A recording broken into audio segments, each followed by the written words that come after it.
स्वतंत्रता दिवस के अवसर पर मुख्यमंत्री योगी आदित्यनाथ ने ओडीओपी की जमकर तारीफ की। उन्होंने कहा 2017 से पहले यूपी के बाजार के प्रोडक्ट से भरा हुआ करता, लेकिन आज एक जिला एक उत्पाद की भरमार है और कोई भी त्योहार हो प्रदेश की जनता यूपी का ही सामान खरीद। उन्होंने कहा मुख्यमंत्री युवा उद्यमी योजना अब युवाओं के लिए जॉब लेने का नहीं बल्कि देने का माध्यम बन गया है। इस अवसर पर मुख्यमंत्री योगी आदित्यनाथ ने ओडीओपी की जमकर तारीफ की और विपक्ष पर हमलावर रुख अपनाया। आप सुने मुख्यमंत्री योगी आदित्यनाथ ने विधानसभा से क्या कहा। उसे एक जनपद एक उत्पाद के रूप में एक प्लेटफॉर्म उपलब्ध करवाया। आज उत्तर प्रदेश का एक जनपद एक उत्पाद, वन डिस्ट्रिक्ट वन प्रोडक्ट का यह हमारा मॉडल पूरे देश के अंदर और दुनिया के अंदर धूम मचा रहा है। इसने उत्तर प्रदेश के डोमेस्टिक मार्केट के साथ ही उत्तर प्रदेश के एक्सपोर्ट को दोगुने से अधिक बढ़ाने में सफलता प्राप्त की है। हमारे पास इसके लिए काफी स्कोप है, इसको आगे बढ़ाने के लिए, और इसीलिए प्रधानमंत्री जी ने हर एक क्षेत्र में स्वदेशी के मॉडल को आत्मसात करने का देशवासियों से आह्वान किया है। देश का पैसा देश में लगेगा। हर एक सेक्टर में अगर मेक इन इंडिया की संकल्पना को हम साकार करने में आगे बढ़ेंगे तो देश समृद्ध होगा।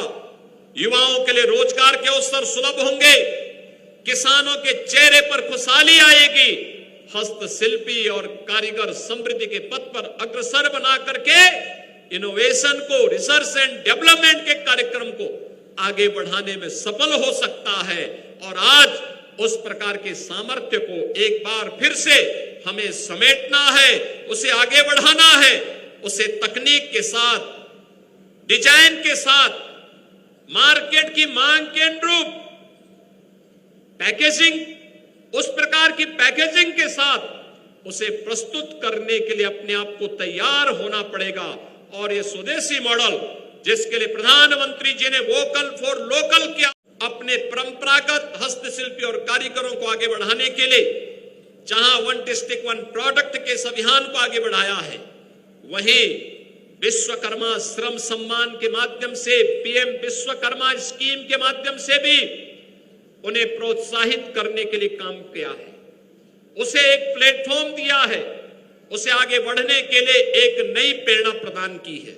और मुझे प्रसन्नता है कि आज इस सेक्टर से जुड़े हुए जो 16 प्रकार के हमने हस्तशिल्पी और कारीगर चिन्हित किए हैं, इन सभी ने अपने अपने क्षेत्र में नए प्रकार से अपने आप को प्रस्तुत किया है।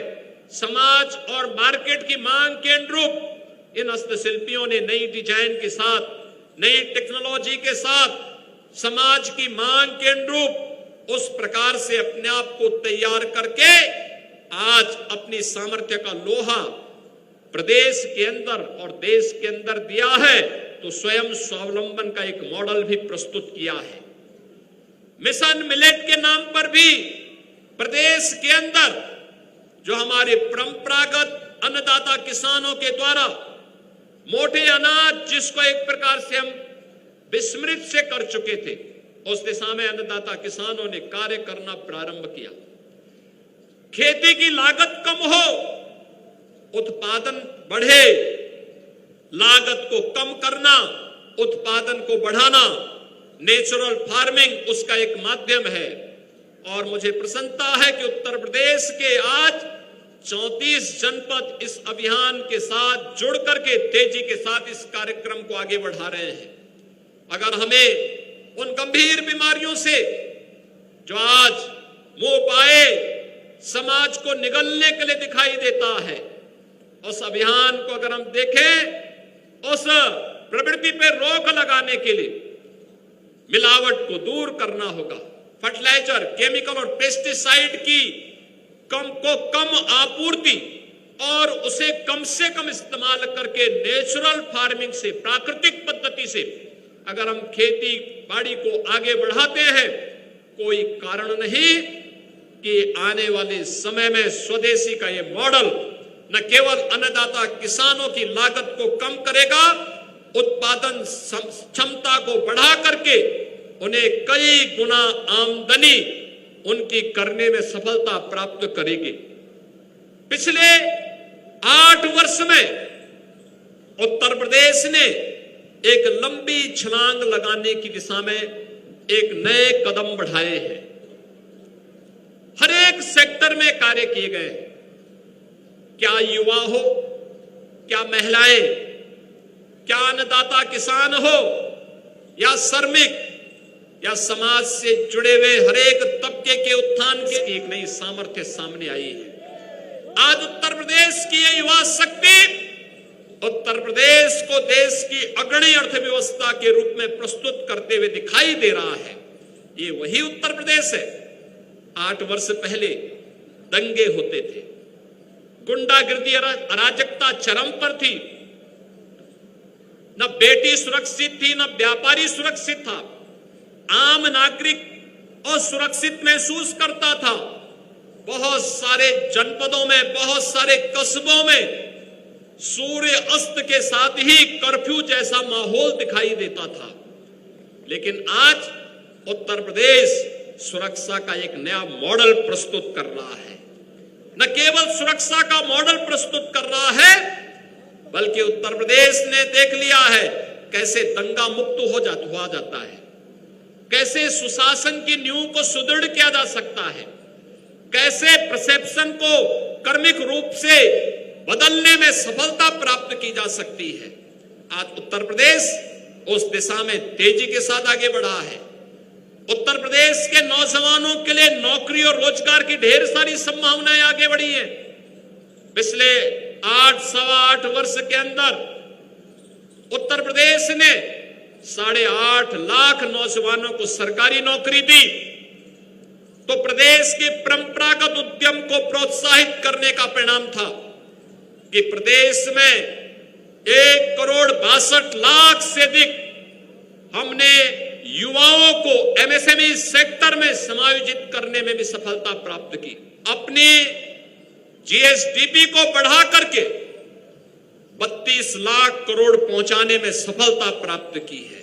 याद करिए, दोगुने से अधिक रफ्तार के साथ हम बढ़े। प्रदेश की ग्रोथ रेट आज के दिन पर नेशनल ग्रोथ रेट से बेहतर दिशा में आगे बढ़ी है।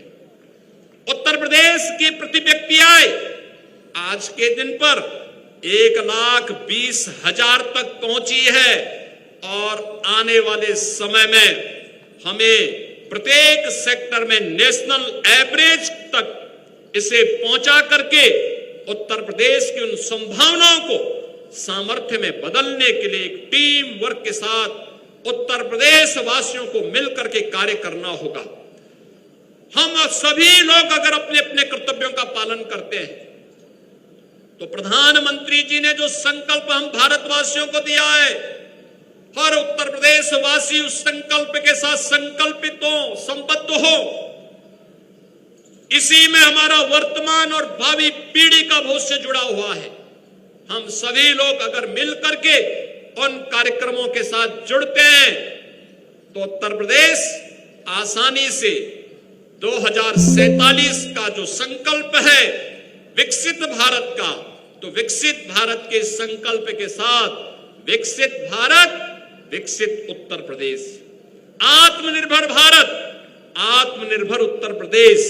और इसके लिए हर एक सेक्टर से जुड़े हुए, क्या गरीब हो, क्या किसान हो, क्या मजदूर हो, क्या महिलाएं हो, क्या व्यापारी हो, क्या उद्यमी हो, या समाज से जुड़े हुए प्रत्येक तबके के उत्थान के लिए आज सरकार कार्य करने के लिए खड़ी है। अगर कोई व्यक्ति एक कदम चल रहा है तो सरकार उसके साथ 10 कदम आगे बढ़ करके सरकार उसकी मदद करने के लिए तैयार है। आपने अभी हाल ही में देखा होगा, बिजली का भुगतान सरकार करेगी, लेकिन अन्नदाता किसान की लागत कम होगी तो किसान के चेहरे पर खुशहाली है। तो चौधरी साहब के अनुसार देश अपने आप खुशहाल हो जाएगा।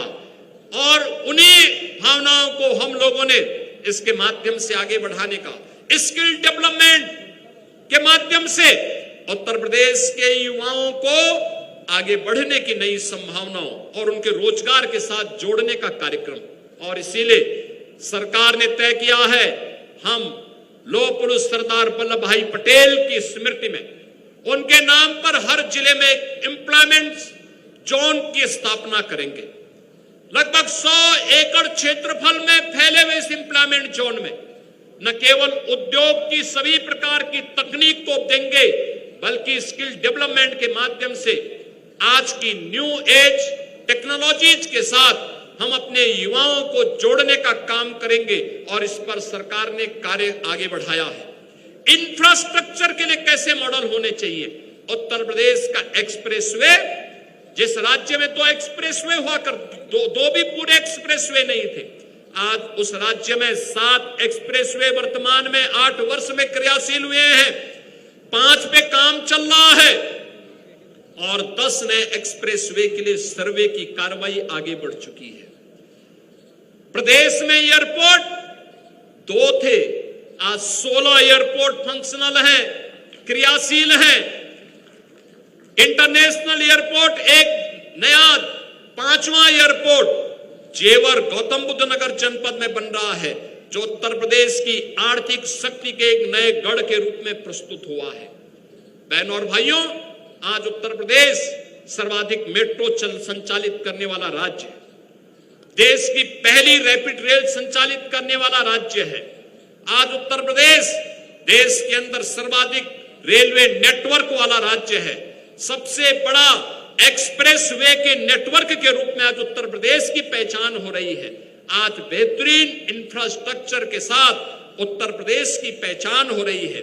तो जहां हमने सस्टेनेबल डेवलपमेंट गोल्स के माध्यम से पर्यावरण अनुकूल हम डेवलपमेंट को आगे बढ़ा सकें, याद करिए पिछले 8 वर्ष में आप सबके सहयोग से राज्य सरकार ने लगभग 247 करोड़ वृक्षारोपण के कार्यक्रम को सफलतापूर्वक आगे बढ़ाने में सफलता प्राप्त की।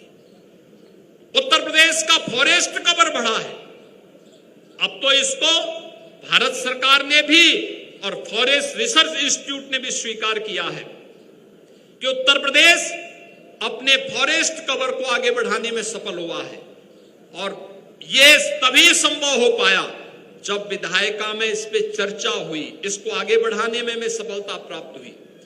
आज उत्तर प्रदेश ने पिछले आपने देखा होगा